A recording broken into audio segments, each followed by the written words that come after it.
question for Senator Vance, please. Sure. You were recently elected. You won a tough primary to win the nomination.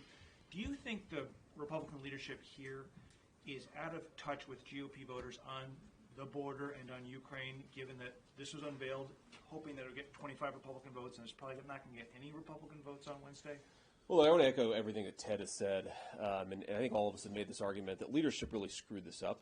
I think they made a series of political arguments that were never going to actually fly. They knew, or at least should have known, that this bill was never actually going to get there. And certainly on the Ukraine question, yes, I think leadership is massively out of touch with Republican voters.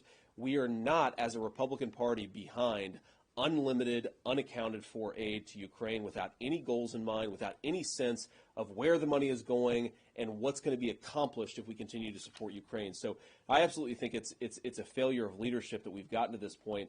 And yes, I think they're out of touch on that particular issue. There's one other point here, because you've heard some folks in our leadership make this argument that what happened here is Republicans as a conference demanded that we use Ukraine as leverage to get border concessions from the Biden administration.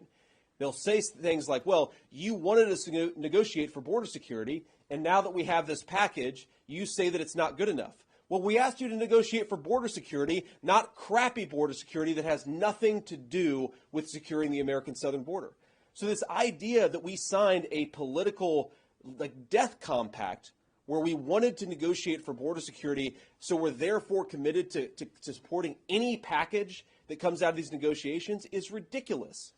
If you had a bill that said we're going to legalize 12 million illegal aliens, every single Republican, I hope, would vote against it. But we're not committing ourselves to voting for this thing just because we entered the negotiation.